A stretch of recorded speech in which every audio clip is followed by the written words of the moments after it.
Tonight, we're going to peel back the curtain on one of history's most stubbornly romanticized figures, the medieval knight.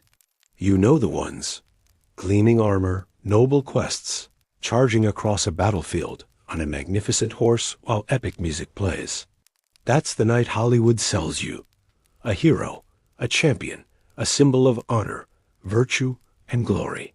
It's a beautiful, thrilling, adventurous lie. Forget all of that. Every last bit of it. The truth? If you were transported back in time and dropped into the daily life of a genuine medieval knight, you wouldn't have lasted a single day. You probably wouldn't even survive the morning. The reality of a medieval knight's existence was a slow, cold, often disgusting, brutally boring, and terrifying journey from a lumpy, flea-ridden straw mattress to another day of grim, relentless existence. The shining armor of legend hides a truth of rust, filth, and suffocating weight. The glorious charge? That was a terrifying, disorienting chaos. And the fabled code of chivalry? Well, that was far more conditional and self-serving than any ballad would have you believe. Tonight, we're stripping away the fantasy. We're going to look at the unglamorous, stomach-turning, and profoundly uncomfortable truth of what it really meant to be a knight in the Middle Ages. This isn't the story of a shining symbol or a poetic ideal. It's the story of a human being, sweating, aching, and suffering in a world that was anything but glamorous. So, let's ease into tonight's journey together. Congratulations. You've just woken up. The year is, let's say, 1385. Perhaps a time when plate armor was becoming more common, and the 100 Years' War raged, shaping the lives of men like you. You are Sir Roland, a knight from the plains of Normandy. And your day, before it has even properly begun, is already absolutely awful. The first thing that hits you, Sir Roland, before any conscious thought, before the memory of yesterday's aches or tomorrow's duties, is just cold. This isn't a refreshing morning chill that invigorates the senses.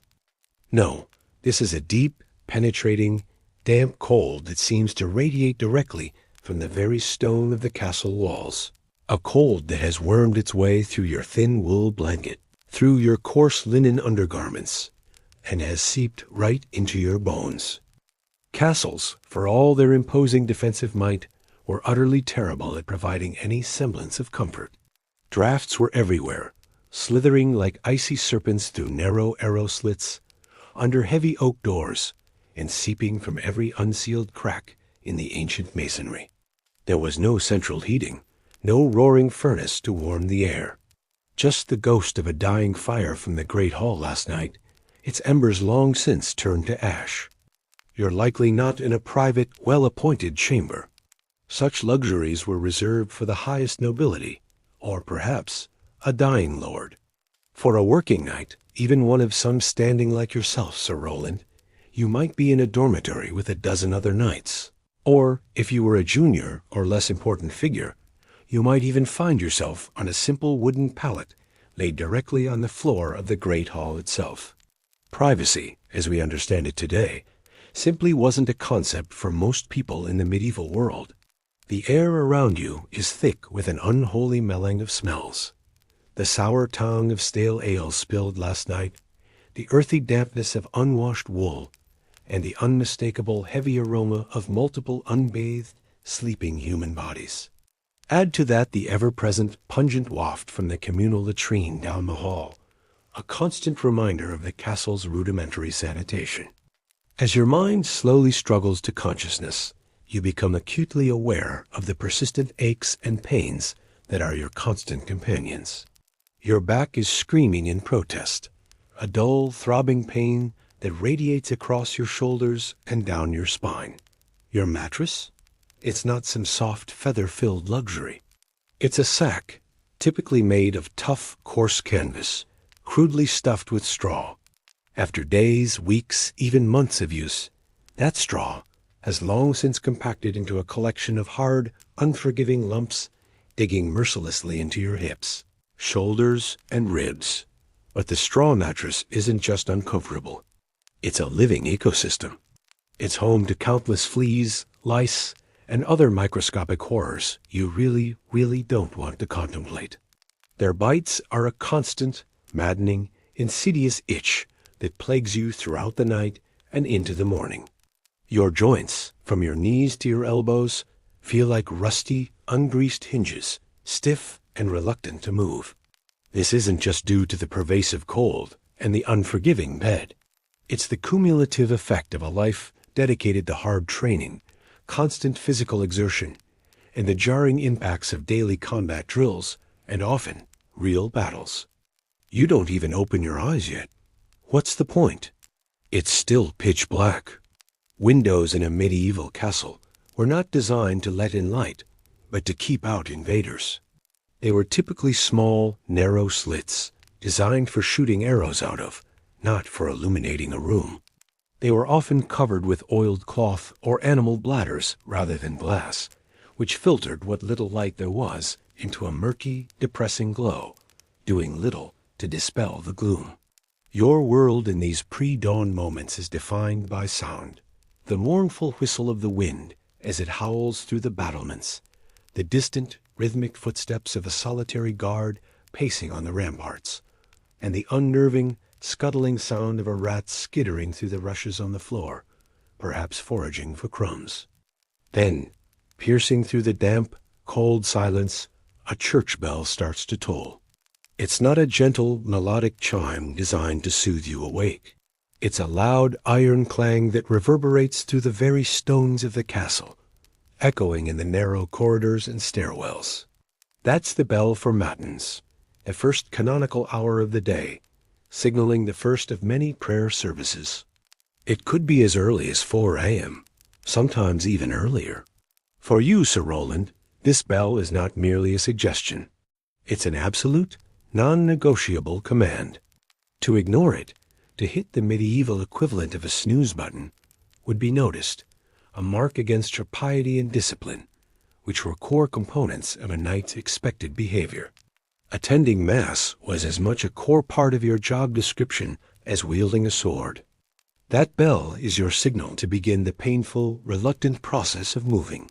You swing your legs over the side of the bed, a slow, creaking motion, and plant your bare feet on the cold stone floor with a jolt that shoots right up your spine, a shocking jolt that immediately banishes any lingering drowsiness. The rushes, strewn on the floor to absorb filth and provide a minimal buffer from the cold, are damp, scratchy, and likely teeming with unseen life. Now for your morning hygiene routine, a ritual that would truly horrify most of us today. In a corner of the room, there might be a simple wooden bowl with icy water, fetched from the well yesterday evening. You splash it on your face, the frigid shock doing more to awaken you than any amount of sleep could. That's it. That's the whole routine for the day. There's no soap. That was a functional item, used primarily for laundry or specific medical treatments, not a daily luxury for personal bathing. You might, if you were particularly fastidious, wipe your teeth with a finger or a small piece of rough cloth. You don't feel fresh or clean in any modern sense. You just feel awake, and more profoundly, cold. Getting dressed is next, a clumsy struggle in the pre-dawn gloom. You simply pull on yesterday's clothes. Laundry was a massive, labor-intensive chore, a luxury reserved for special occasions, or when garments became truly uninhabitable. So your outer wool garments, your tunic, your breeches, are probably stiff with dried sweat, ingrained dirt, and smell. Well, they smell exactly like you, after days of continuous wear and physical exertion. The concept of cleanliness was mostly about changing the linen shirt underneath, a thinner garment that absorbed the worst of the sweat and grime, acting as a buffer between your skin and the heavier, less frequently washed outer layers. You stumble through the dark, winding corridors of the castle, joining a grim little parade of other men, fellow knights, squires, men-at-arms, all looking just as thrilled to be awake and as stiff with aches as you are.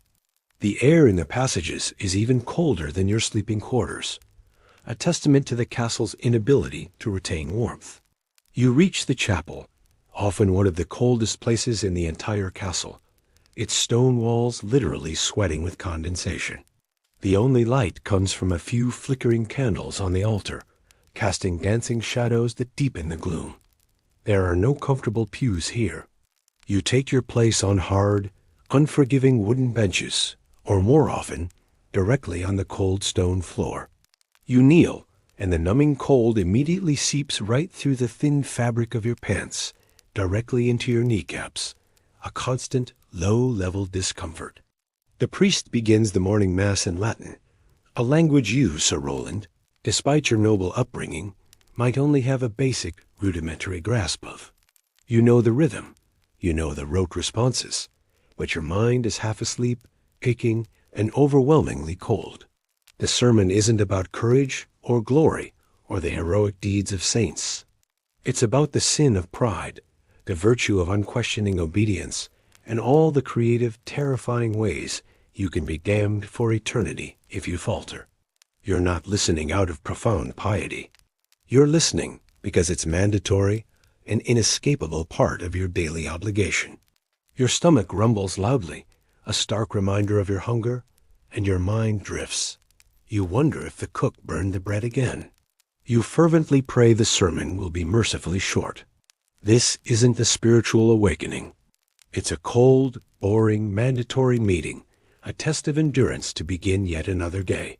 You are a warrior, a supposed paragon of valor, and your day begins on your knees, being lectured about how utterly insignificant you are in the grand scheme of the divine. When Mass finally, mercifully ends, you join the shuffling procession into the great hall.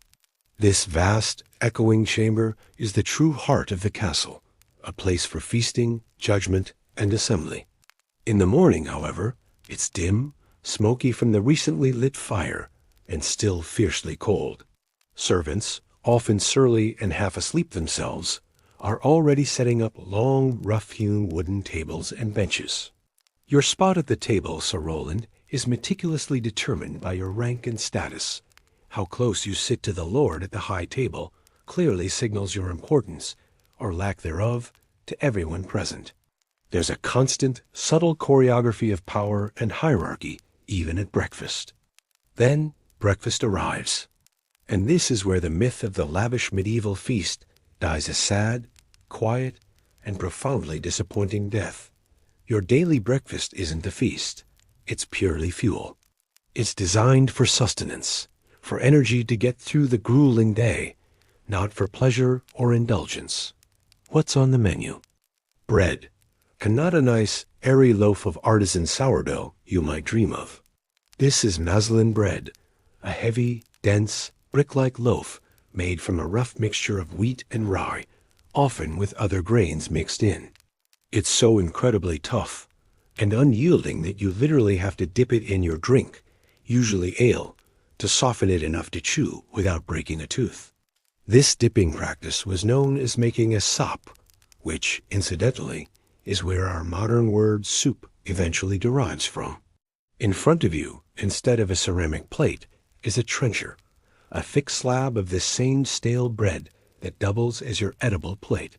On it, you might find a small, hard wedge of salty, aged cheese and another piece of that dark, heavy bread, again, for dipping. With your bread, if you're fortunate, you might get a bowl of pottage.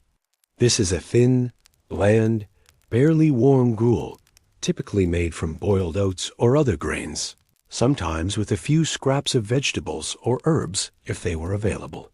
It's utterly unappetizing, but it fills a hole. Leftover meat from last night's dinner? Almost never. Meat was far too valuable, too precious, too much a symbol of wealth and status to be eaten for a simple breakfast, except perhaps by the Lord himself on very special occasions. To drink, you have ale. But this isn't the strong, flavorful craft beer of today. This is small beer, a very weak, low-alcohol brew that was the staple drink for everyone, from peasants to knights, for one incredibly practical reason. It was safer than the water. The brewing process, involving boiling the water, killed most of the harmful bacteria that thrived in contaminated wells and rivers. It was thin, watery, and often tasted a little sour, but it wouldn't make you sick. You didn't drink it for enjoyment. You drank it because the alternative could literally kill you. You eat quickly, efficiently, and in near silence. There's not much conversation, not much to say, really. What thrilling anecdotes could there be about a meal of tough bread and bland gruel? You watch your lord and his immediate family at the high table. They might have slightly better bread, perhaps a bit of salt pork, but even their meal is no feast. Lavish feasts were reserved for special occasions, holy days, celebrations of victory, major political events, not a miserable Tuesday morning. When you're done with your trencher, you eat it. Nothing is wasted. You don't feel satisfied or nourished in a modern sense. You just feel fueled. Congratulations, Sir Roland. You've eaten a profoundly disappointing breakfast, consumed purely for function. The romantic, glorious image of being a knight, a noble warrior of legend, feels very, very far away. Just as the last trenchers are cleared away, almost before the lingering smell of sour ale dissipates, your squire arrives. This isn't some enthusiastic sidekick from a storybook. Think of him less as a companion and more as a highly specialized, absolutely essential technician. His job is to do something you, Sir Roland, the mighty knight, absolutely cannot do for yourself. Put on your armor. This isn't just a matter of throwing on a helmet and grabbing a sword.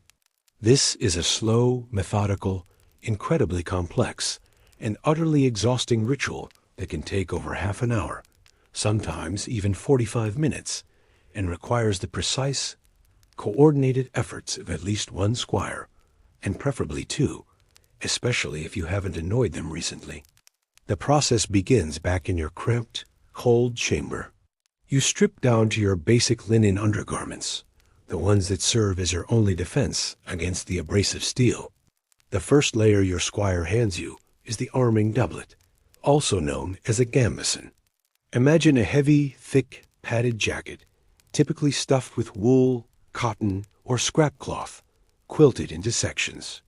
It's designed for two primary purposes: to absorb the jarring shock of blows, the blunt force trauma that could crush bone even through steel, and to prevent the hard, cold, unyielding steel plates from chafing and rubbing your skin raw. It is inherently hot, incredibly heavy, and inevitably, permanently stained with weeks, if not months, of old sweat, grime, and blood. It stinks. A truly impressive, pervasive stink.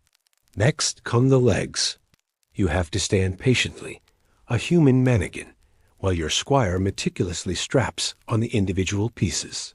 First, the greaves for your shins, then the pulins for your knees, and finally the cuisses for your thighs.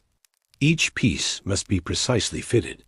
If they are too loose, they will rub, shift, and allow dangerous gaps, compromising your protection.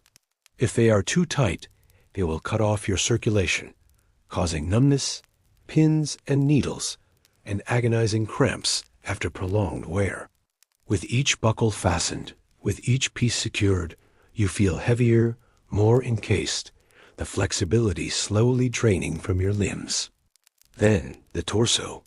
The squire, perhaps with the assistance of another page, strains to lift the mail hauberk, a shirt woven from thousands of interlocking iron rings, weighing a staggering 50 pounds or more, and drops it with a heavy clatter over your head. The sheer, dead weight settles onto your shoulders, immediately pressing down on your collarbones, a constant, wearying burden. Over that heavy mail goes the solid plate cuirass, the breastplate and the backplate, perfectly sculpted to your body. You have to suck in your breath as they pull the leather straps tight across your chest and back, compressing your lungs. From this moment on, every breath you take is a little more restricted, a little more effortful, a constant reminder of the metallic shell encasing you. A full suit of plate armor in the 15th century, including the mail beneath, could weigh between 45 to 60 pounds. While distributed, It was like carrying a full sack of cement all day. The arms come next, strapped on piece by painstaking piece, from the vambraces protecting your forearms to the rarer braces for your upper arms, culminating in the articulated spalders or pauldrons for your shoulders. Again, you must stand there, unmoving like a statue, while your squire laboriously ties all these individual pieces to the gambeson underneath with a complex series of fiddly laces, ensuring they move correctly with your body.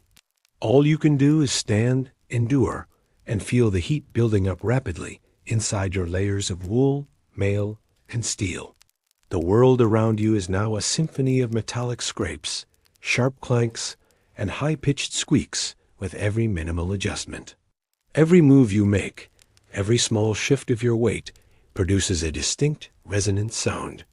Finally, the gauntlets go on your hands, transforming your fingers into articulated steel claws, and the heavy sword belt, laden with your sword and possibly a dagger, is buckled securely at your waist.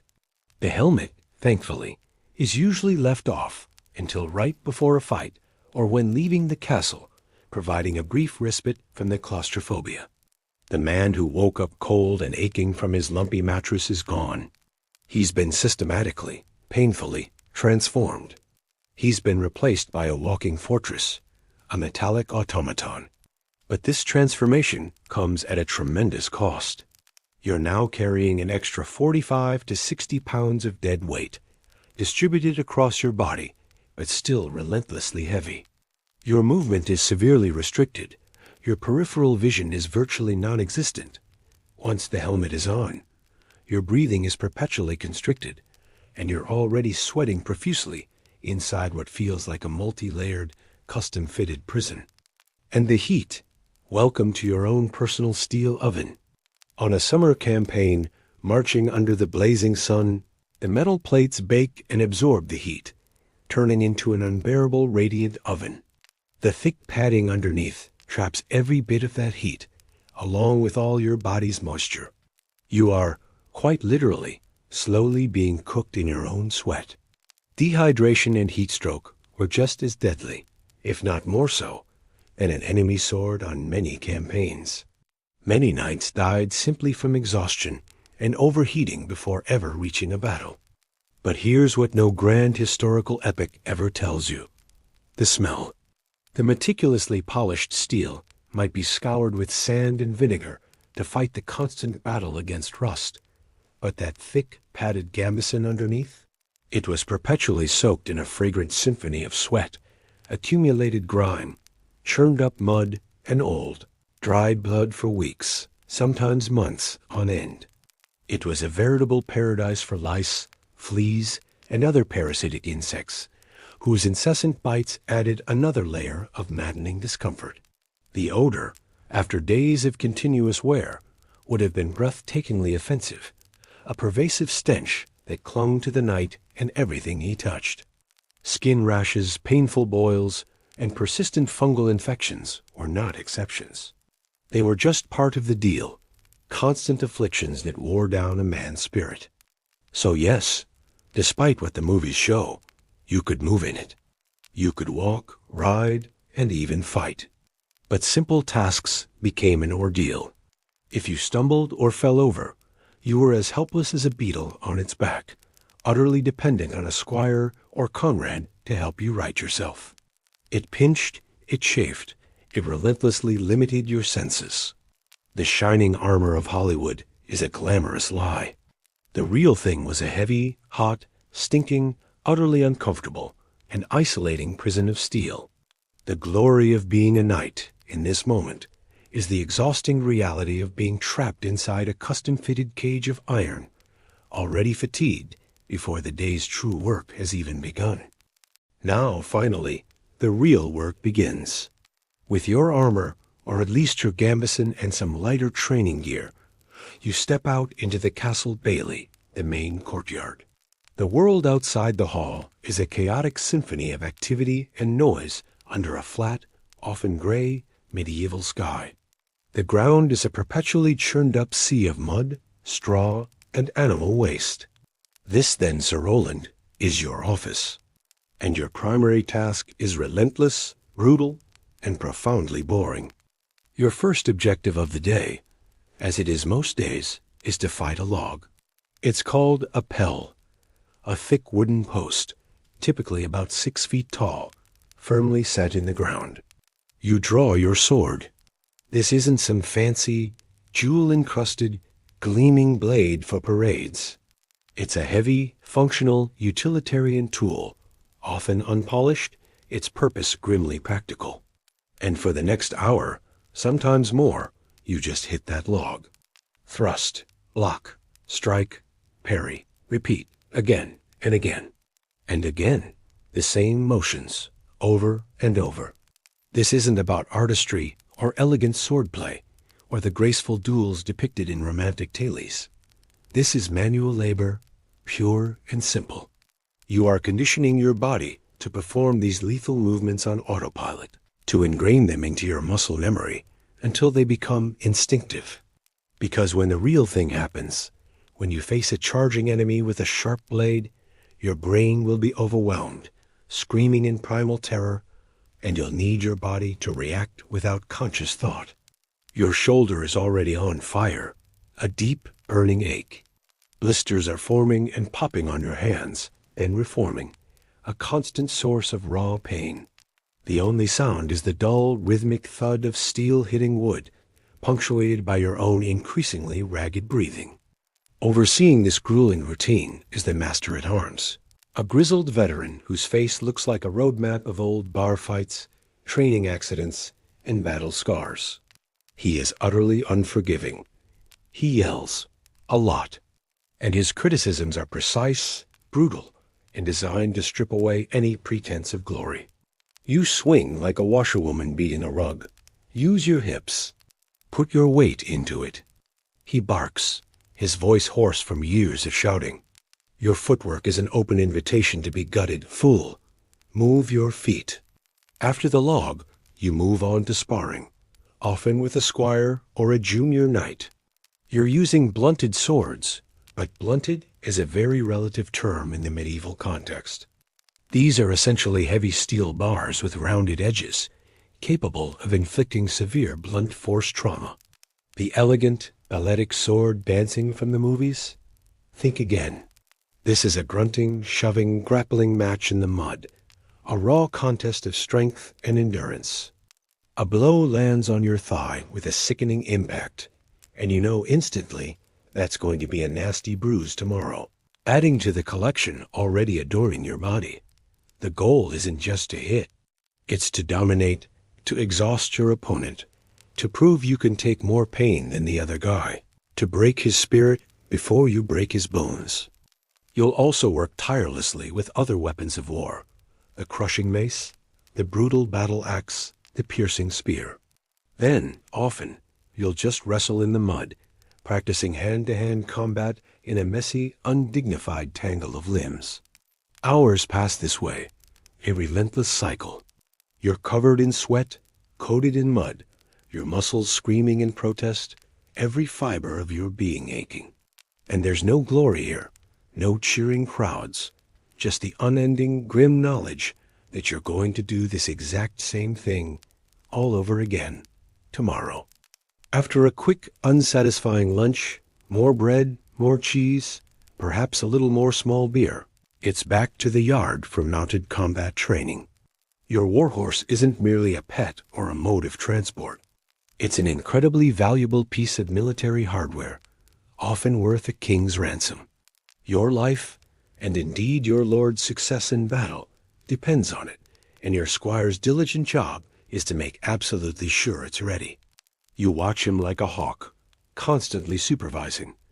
A loose strap, an ill-fitting piece of tack, a missed grooming spot could be your death sentence in a charge. Your primary opponent this afternoon is the Quinton. This is a training device, a heavy wooden shield mounted on a rotating pole, with a heavy bag of sand or another blunt counterweight on the opposite end. The exercise is deceptively simple. You charge at the target, strike the shield with your heavy, unwieldy lance, and then ride away fast enough that the sandbag doesn't swing around and knock you clean out of the saddle. You spur your powerful horse to a gallop, the ground thundering beneath its hooves. You lower the massive, awkward lance, its weight straining your arm. For a fleeting second, as you align yourself and feel the power beneath you, it almost feels cool, almost heroic. You hit the target with a solid thwack. But you're a hair too slow, or your horse wasn't perfectly aligned, and the counterweight swings around with surprising speed, delivering a sickening clang off the back of your helmet. Your head rings, your vision swims, and you can distinctly hear the stifled snickers of the squires who are watching. Humiliated by a stick and a bag of sand, you circle around, dizzy but determined, and do it again, and again, and again. Up on the castle walls, perhaps your lord, or one of his senior knights, is watching. Suddenly, the pressure is immense. Their approval means everything: land, marriage, advancement, a future of security. Their disapproval? A career ender, a mark of shame. Try not to fall off. Your lord might shout down, offering his immensely unhelpful and sarcastic advice. "It's expensive to replace you, Sir Roland." You nod grimly, forcing a polite expression, pretending you appreciate the tip, while a tight knot of anxiety twists in your stomach. This isn't just practice anymore. It's a high-stakes performance where a single mistake could get you seriously injured, ruin your incredibly valuable horse, and destroy your reputation among your peers and your lord. The physically brutal part of your day is finally over. Now comes the really glamorous part, the task that truly cements your status as a noble warrior: cleaning. You're not just a warrior. You're the janitor for your own killing tools. And your biggest enemy, your constant, relentless adversary, isn't another army. It's rust. Your squire, now more vital than ever, helps you meticulously take apart your armor, every plate, every buckle, every strap. You then spend hours, hunched over, scrubbing away tenacious rust spots with coarse sand and acidic vinegar. It's messy, abrasive work, and the stinging smell of vinegar and metal fills your nostrils. The chainmail shirt is the absolute worst. You have to check it, link by painful link, for any breaks, any weakened rings that could mean the difference between life and death in a melee. Each tiny flaw found is a minor victory against entropy, and another 5 minutes spent painstakingly repairing it. While you work, you constantly supervise your squire. This is management training, medieval style. You're teaching him not just how to clean and maintain gear, but how to do it perfectly, with obsessive attention to detail, because one day, your life will literally depend on his thoroughness. See that tiny spot of rust there? You snap, pointing to a barely visible speck on the inside of a gauntlet. Tell me, boy, would you rather I find that? Or would you prefer an enemy's dagger finds it first? The implicit threat hangs heavy in the air. Here, in the relatively quieter moments, with other knights engaged in their own tedious maintenance, the talk often turns to the code of chivalry. It's a mess of contradictory ideals and practical necessities. You're constantly told to be brave, but never reckless. To be loyal, but not to a foolish lord who might lead you to ruin. To be merciful, but also to be a brutally effective killer when required. To be courteous to ladies, but not too courteous, lest you offend someone or seem overly ambitious. To be chaste, yet to uphold the lineage. The code isn't a clear, immutable guide to moral behavior. It's a shifting, often self-serving list of 1,000 ways you can accidentally ruin your life, your reputation, or your soul. It's a performative act as much as a moral compass. But what happens when you're not training for war, or cleaning for war? You're enforcing the peace, which is somehow even more boring and less glamorous than the physical training. Many afternoons, you might find yourself holding court in the Great Hall, or in a local manor, serving as the Lord's proxy judge. But you're not presiding over epic cases of treason or grand disputes between powerful nobles. Instead, you're settling petty arguments between peasants. "Sir Knight, one farmer whines, bowing low, his voice filled with aggrieved righteousness. His goat, that shaggy, stubborn beast, ate all my cabbages. My winter stores are ruined. The other farmer, equally indignant, shoots back, "They were sickly cabbages, Sir Knight." And his fence is a disgrace, barely a barrier to a blind slug. You sit there, Sir Roland, your face a mask of stern, impartial authority, while on the inside you are slowly, profoundly dying of boredom. You have to mediate disputes over stolen chickens, stray pigs, imaginary property lines, and arguments over unpaid debts the size of a few pence. This is law and order at the ground level. Not glorious justice, but the tedious, thankless work of making sure small squabbles don't escalate and disrupt the crucial harvest, which, ironically, is what ultimately pays for your expensive lifestyle and the maintenance of your armor. If you are a landed knight, a minor lord in your own right, your duties are even more entrenched in the mundane. You have to manage your estate. Your position, your very identity as a knight, is inextricably tied to the land your lord has granted you. And that land comes with a full-time, demanding job. Your day isn't filled with daring adventures. It's filled with endless paperwork, meticulous record-keeping, and constant oversight. You're riding out to inspect fields, ensuring crops are properly sown and harvested, making sure the local mill is running efficiently, and overseeing the livestock. Because a bad harvest doesn't just mean hungry peasants. It means you can't afford to repair your armor, pay your own retainers, or maintain your social standing. Then there's the collecting of taxes, the rents owed by your tenants. You're not fighting armies. You're negotiating, cajoling, and sometimes threatening a farmer who is terrified he can't feed his own family through the coming winter if he pays you too much. This is the unglamorous economic engine of feudalism, and you are a primary, indispensable cog in the machine. And then, above all else, there was the sheer boredom. Real battles, the kind depicted in the epics, were actually quite rare. War was incredibly expensive, logistically complex, and highly disruptive. Most of your military service was spent on garrison duty, endless mind-numbing hours standing on a cold, drafty castle wall, or patrolling a quiet, uneventful road, simply waiting for something to happen. The daily routine was a predictable, grinding cycle of prayer, weapons practice, property management, and more prayer. You were trained to be an elite killing machine, a finely honed instrument of war, but you lived in a world that mostly needed you to be a tedious administrator, a local magistrate, and a highly armed guard. So you've survived the morning, the bland food, the suffocating armor, and the mind-numbing training. Now the moment arrives. You're Sir Roland, suited up in your full, heavy plate, sitting atop your massive, powerful warhorse. You see the banners of your lord fluttering defiantly in the wind. You hear the blaring of horns echoing across the field, the distant beat of drums. It's the iconic moment from the movies, the glorious thundering charge across an open field poised to decide the fate of kingdoms. But let's truly get real. Let's step inside your helmet. For just a moment. What do you actually see? Almost nothing. Your entire world is now compressed into a tiny, narrow, vibrating slit, perhaps an inch wide and a few inches long, just enough to see what's directly in front of you. Peripheral vision? Completely gone. You can't see the knight thundering alongside you, only hope that he's still there.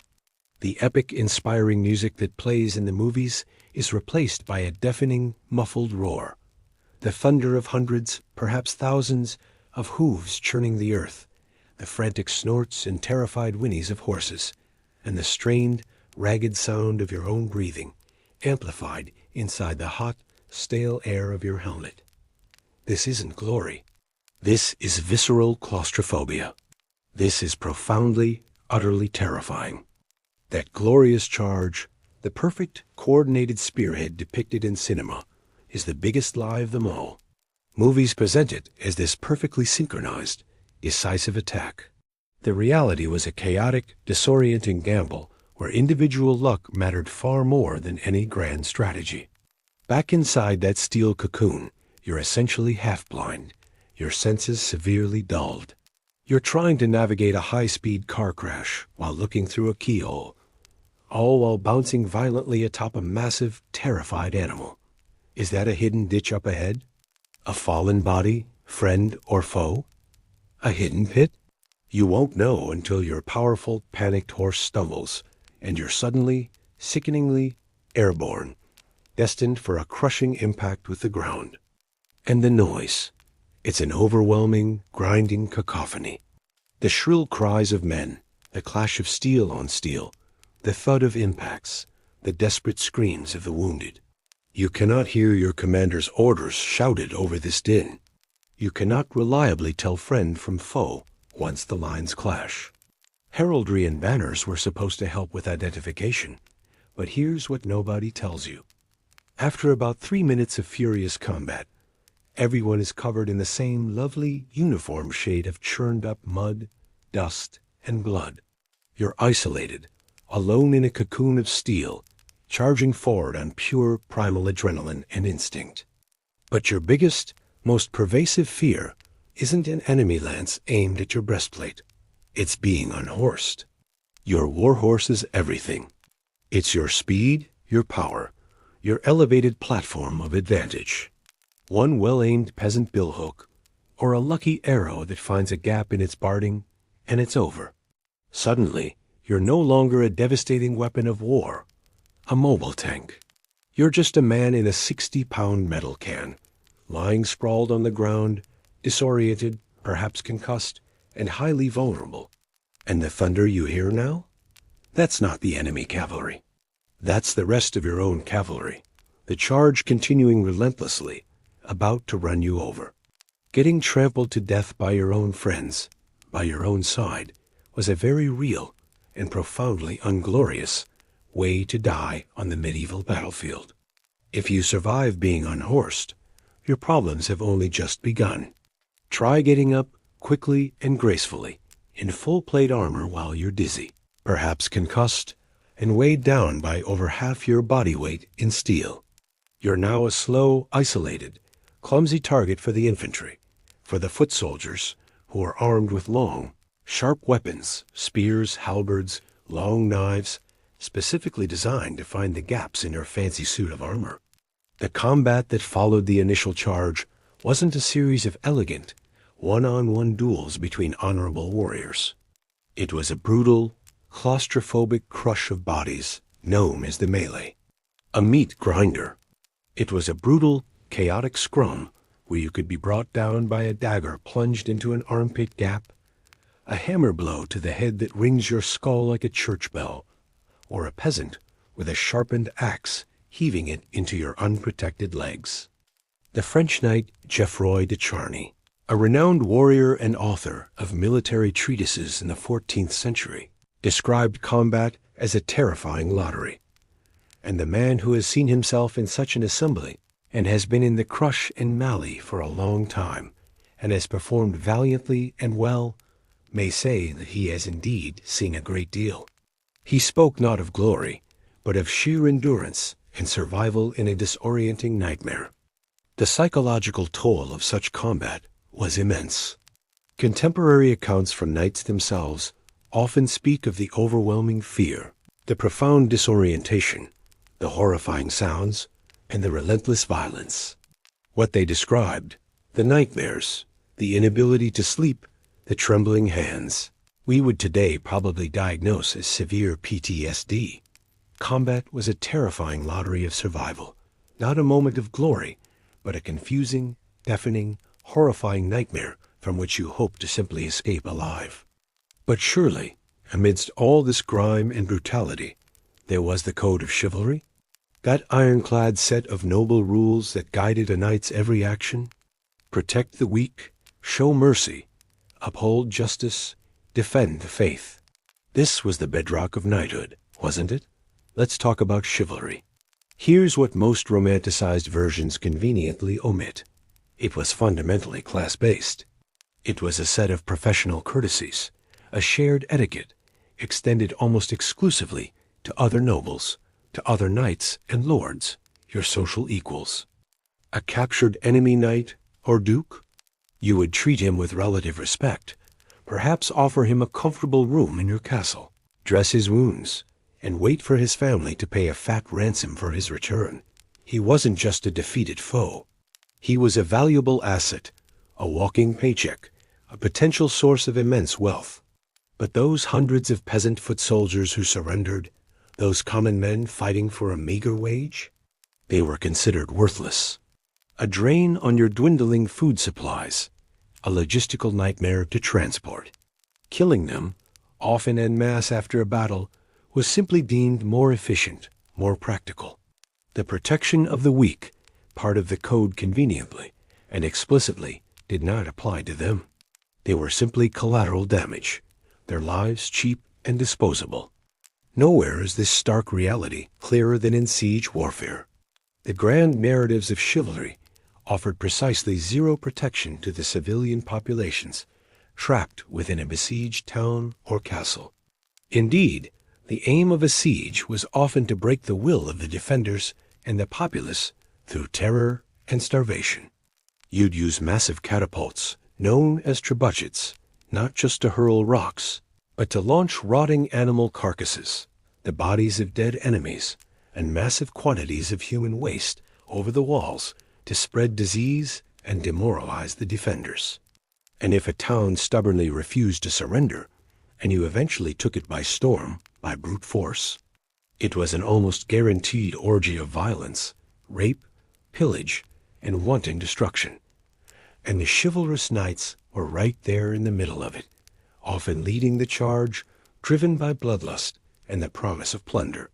Historical fact: the medieval chronicler Jean Froissart, describing the sack of Limoges in 1370 during the 100 Years' War, noted that the English Prince Edward, the Black Prince, slew indiscriminately men, women, and children.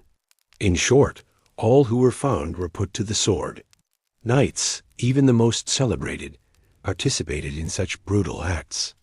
And then there was the accepted military strategy known as the chevauchée. This wasn't about glorious pitched battles. This was, quite frankly, state-sponsored terrorism, medieval style. A force of knights, often numbering in the hundreds, would ride deep into enemy territory, not to engage in open combat, but to cause as much misery and economic destruction as humanly possible. They burned entire villages, systematically destroyed crops in the fields, looted churches and monasteries, and indiscriminately killed or displaced the civilian population. The strategic point was not to defeat an army, but to destroy the enemy's economy, to demonstrate their king's inability to protect his own people, and to force a surrender through economic collapse and sheer terror. This wasn't considered a war crime. It was standard, celebrated, and strategically effective knightly warfare. So the chivalrous code, while providing a framework for elite behavior, was far from a universal moral guide. It was a professional ethos for a specific warrior class, often a convenient justification for brutality when it suited their strategic or economic objectives. And finally, let's address the most romanticized aspect of a knight's life: courtly love. The noble knight dedicating his heroic deeds to a fair maiden, wearing her token into battle, fighting and suffering in her name.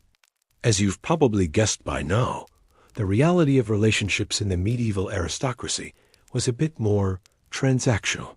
For you, Sir Roland, a nobleman, marriage was almost never about love, affection, or personal choice. It was a cold, hard business deal.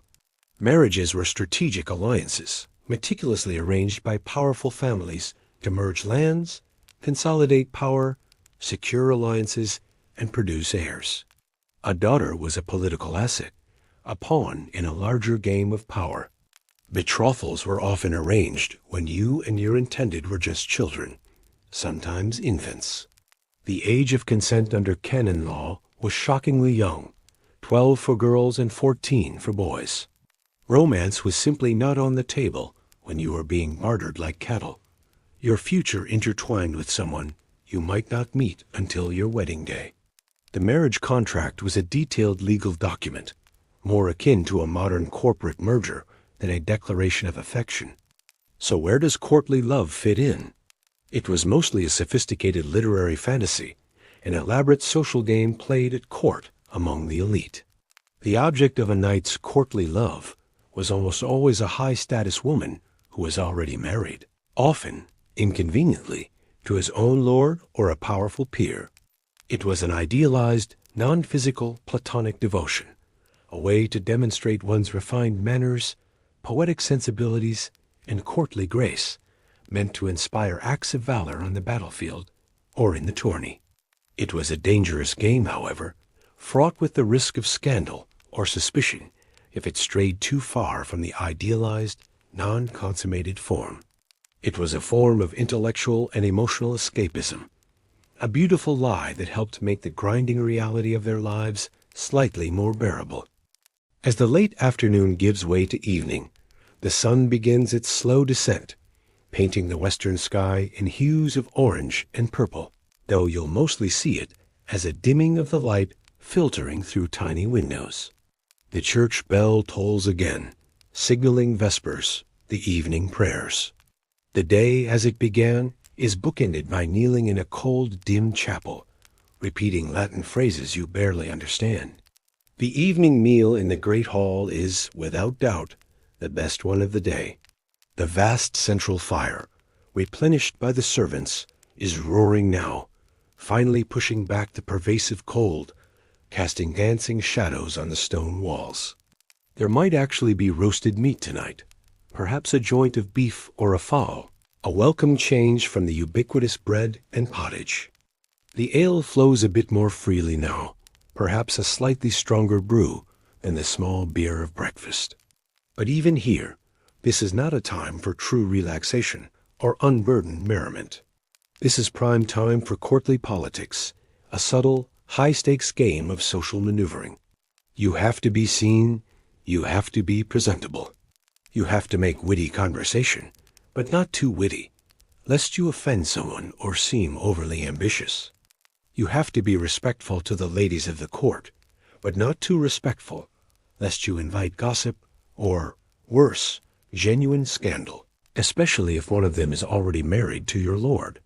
Every word you utter, every glance you cast, every gesture you make is being silently judged by your peers and superiors. It's a social minefield, a test of your diplomacy as much as your martial skill. Sometimes, if you're lucky, a wandering minstrel might show up, or a bard in residence might take up a lute, singing ballads and epic poems about heroic knights on grand adventures, rescuing fair maidens, slaying dragons, and achieving impossible feats of glory. You listen with a cynical, weary smile, perhaps raising your ale horn in mock appreciation. It's a nice story, you think, Sir Roland. A necessary fantasy, maybe, to make all of this, the cold, the boredom, the pain, the constant anxiety, feel like it means something, that it's all leading to some grand, heroic purpose. But you know the truth. You live it. You are the one who deals with the rust, the fleas, the mud, the boredom, and the terrifying, chaotic reality of battle. Finally, when the Lord decides he has had enough, he rises, signaling the end of the meal and the official close of the social day. You head back to your cold Spartan room for one last duty. Bedtime prayers. You kneel by your pallet, the hard straw digging into your knees, mumbling the familiar words by rote, your mind already drifting towards the few hours of fitful sleep you might get before the inevitable. Dreaded sound of the morning bell, clanging through the darkness, summons you to begin the cycle all over again.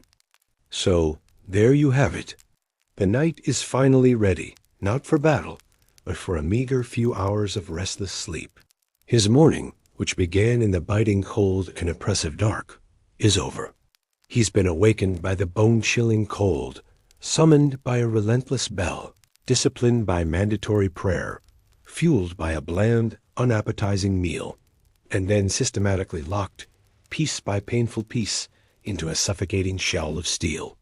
His entire day was a relentless, grinding cycle of physical pain, profound boredom, intense anxiety, and tedious administration.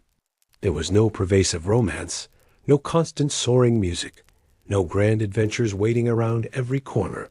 Just a slow, grinding, utterly unglamorous sequence of discomfort, routine, and grim procedure. We followed you, Sir Roland, from the lumpy, flea-ridden mattress, where every itch was a reminder of your lowly comforts, to the cold, damp chapel floor, where piety was often a mere formality. From there, to the smoky, dim great hall, where sustenance was purely functional, and then to the muddy, arduous training yard, where every swing and every blow promised only more aches. And finally, to the arming room, where you transformed from a man into a living statue, an encased weapon. You trained until every muscle screamed. You meticulously cleaned your precious rust-prone gear. You endured hours of mind-numbing paperwork. You enforced the law on squabbling peasants. And you navigated the treacherous social terrors of the medieval court, where a single misstep could mean ruin. The life of a medieval knight wasn't an adventure in the way we understand it. It was, first and foremost, a job. A life of unending, rigorous service to God, to your Lord, to your property, and, perhaps most profoundly, to the heavy, cumbersome suit of armor that defined your entire existence and demanded constant, tedious maintenance. The glory, the heroism, the shining ideal that was merely a story, a narrative they told, perhaps even to themselves, to make the brutal, unromantic reality of it all slightly more bearable, to give purpose to the unending grind. The undeniable truth, the foundation of this legend, was the persistent ache in your back, the stubborn rust on your sword, the oppressive weight on your shoulders, and the faint, desperate hope that tomorrow might, by some miracle, be slightly less boring, less painful, and less miserable than today. It makes you wonder, doesn't it? What was the greater challenge for a medieval knight like Sir Roland? The sudden, terrifying, chaotic violence of the battlefield, the moment of life or death, or the slow, unending, grinding, daily misery of his own morning routine, the tedious administrative duties, and the constant physical and mental discomfort that defined almost every moment of his life. This life was not meant to be romantic. It was meant to be subservient to God, to the feudal lord, to the rigid system that demanded obedience and constant vigilance. But even then, in the cold, unyielding reality of the chapel floor, or within the stinking confines of that heavy steel shell, perhaps in the heart of a man like Sir Roland, a tiny spark of pride still flickered. Pride in his endurance, in his resilience, in his unwavering commitment to a brutal, unglamorous duty that shaped the very world he lived in. Let me know what you think down in the comments below. Would you have made it as a medieval knight? If you enjoyed this unvarnished, gritty look at history, and only if you genuinely enjoy what I do here, please consider doing us a favor and hitting that subscribe button.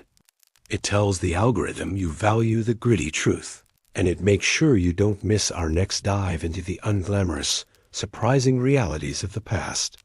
Click the notification bell too, so you never miss the brutal, surprising truths behind the legends we think we know. Thanks for watching.